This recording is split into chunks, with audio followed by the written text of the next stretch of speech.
So friends, welcome back to our YouTube channel. From today onwards, we are starting problem courses for a different concept, and today we will discuss the problem course for continuity. In this course, we will just solve the problems. We won't discuss the concept. If you want concept, you should watch our other videos where we will give you concepts also. So here is the first question, and we have to discuss the continuity of a given function at x is equal to 0, and the given function is f of x is equal to e raised to 1 by x minus 1 upon e raised to 1 by x plus 1 if x is not equal to 0, and it is equal to 0 if x is equal to 0. So friends, to discuss the continuity of any function, we need to check the three things.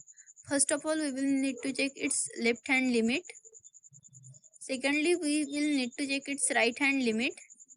And thirdly, we will need to check f of x. That means f of that function where we have to check the limit. Suppose we have to check it at 0 here, so we will need to check f of 0. There is also question what to take as left hand limit and what to take as right hand limit, but we will see it later when we will come across it. If left hand limit is equal to right hand limit, then we check f of x, and if they are not equal, then we don't need to check f of x, right? So let's go to our first question. So here its solution is given. We will take its right hand limit here, and here we have to take its right hand limit of e raised to 1 by x minus 1 upon e raised to 1 by x plus 1. So friends, what happens here? See, we have given the function e raised to 1 by x minus 1 upon e raised to 1 by x plus 1, right? But here x is tending to 0, and if we put x tends to 0 here, so it will become e raised to 1 by 0 minus 1 upon e raised to 1 by 0 plus 1, right?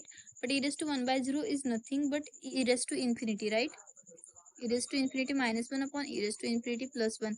But e raised to infinity is always infinity, and therefore will be no particular solution, that is no particular limit. We can't write it. So to get perfect limit, we will need to turn this equation in some other equation.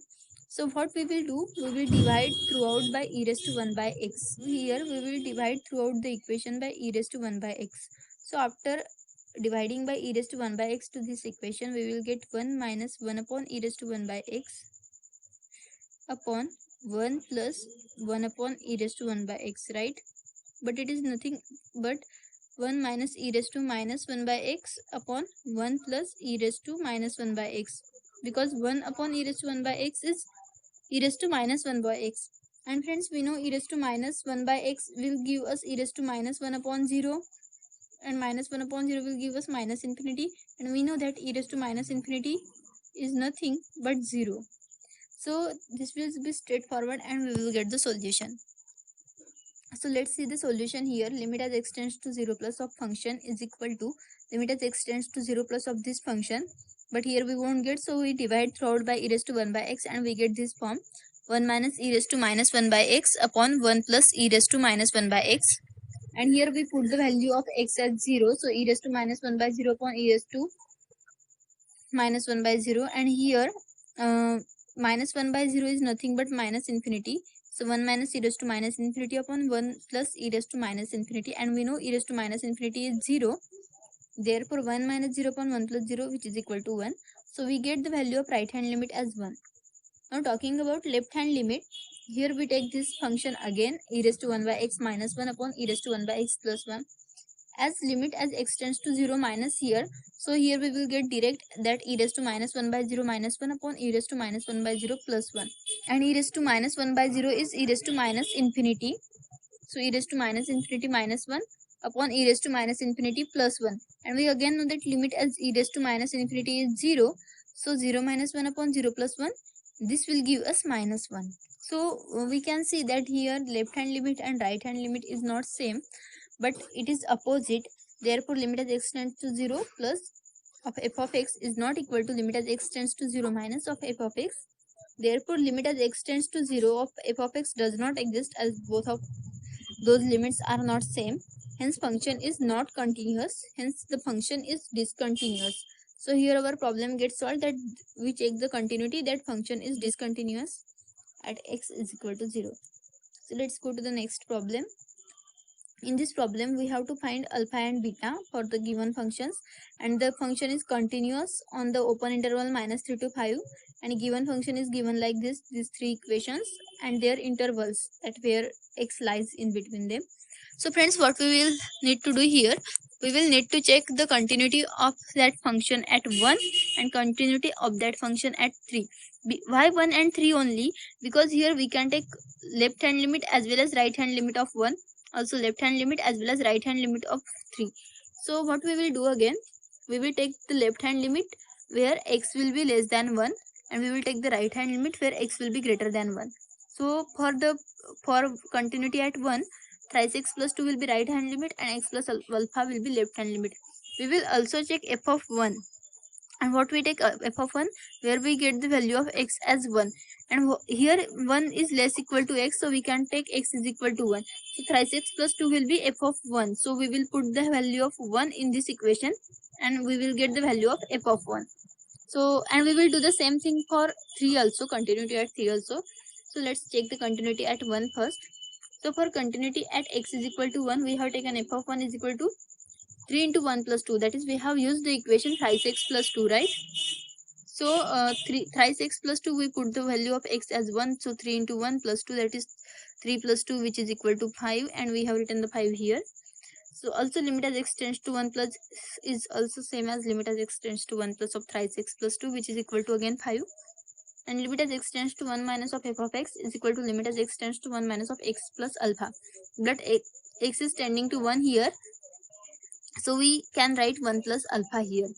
And we know that the function is continuous at x is equal to 1, so right hand limit should be equal to left hand limit. So we can write here that 5 is equal to 1 plus alpha, because right hand limit is 5, left hand limit is 1 plus alpha, and from this we get alpha is equal to 5 minus 1, so alpha will get as 4. So we have got the value of alpha as 4 by taking continuity at x is equal to 1. Now we will check the continuity at x is equal to 3, and we will get the value of beta also. So for beta, we have taken f of x is equal to beta plus x, that equation, and we have taken f of 3, so f of 3 is equal to beta plus 3, right? Here it is. Also limit as x tends to 3 plus will be beta plus x, that is beta plus 3, and limit as x tends to 3 minus will be thrice x plus 2, that is 3 into 3 plus 2, that is 9 plus 2, and 9 plus 2 is nothing but 11. So here is 11. Again the same thing, as the function is continuous at x is equal to 3, therefore limit as x tends to 3 plus of f of x is equal to limit as x tends to 3 minus of f of x. Therefore again 3 plus beta will be 11, and beta will be 8 again, because 11 minus 3 is 8, right? Again somebody will ask that how could you say that the function is continuous at 3, function is continuous at 1, because we have given the open interval -1 to 5, I think something. Let's check what the interval is given us.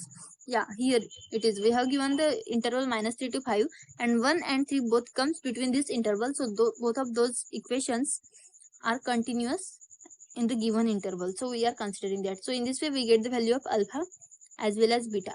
So let's go to the next question. So before going to this question, we all know that if x is positive, then the absolute value of x is x only, and if x is negative, then absolute value of x will be negative x, right? And so positive x, and in this case absolute value of x upon x will give us value 1, and in this case absolute value of x upon x will give us value -1. So let's start the problem now. So here we have to examine the continuity of the given function f of x, where f of x is equal to mod x for all x in R where x is not equal to 0, and it is equal to 0 for x is equal to 0. So as the given function is of absolute value, that is of mod, so we will take the two cases where x is greater than 0, x is less than 0.